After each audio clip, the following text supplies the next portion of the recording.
New tonight, a 74-year-old Seattle man is behind bars, and new court documents reveal that alcohol may have played a factor in a deadly hit and run that left a woman for dead.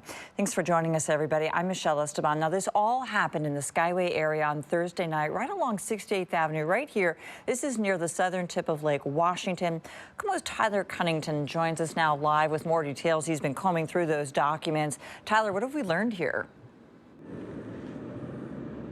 Yeah, well, Michelle, according to those documents, that 74-year-old male suspect admitted to Washington State troopers on Friday that he had been drinking the night of that hit and run. Now, he appeared in court this weekend. He had a probable cause hearing over vehicular homicide, as well as a hit and run resulting in death and reckless driving. More of those documents explain plenty of details, and they say that this all started at the grocery outlet parking lot along 68th Avenue in the Skyway area. It was an employee that responded to calls for help as the suspect was seen on the floor of his motorhome in the parking lot. He had told the employee he was fine, but asked if he could buy him a six-pack of beer, which the employee did.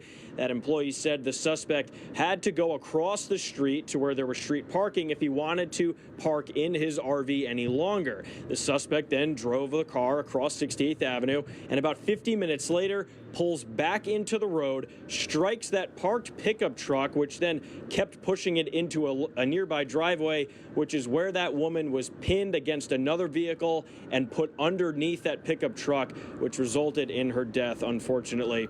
It wasn't until the next day a state trooper spotted and pulled that RV over on I-90. The suspect claimed that he had slept the night at a park the night before, but when confronted with photos from the scene of the very RV he was driving, he admitted to troopers to having 6 beers that night and had claimed to not have remembered hitting any vehicles or driving away from that area because he, quote, sometimes doesn't remember anything when he drinks. And when they told him about the woman that had died, he started to cry and said he had no idea that had happened.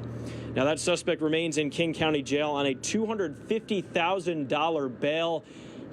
There's yet to be any official charges filed in this case. That's why we have not named that suspect in particular. However, prosecutors with the county say those charges could come just a couple days from now later this week.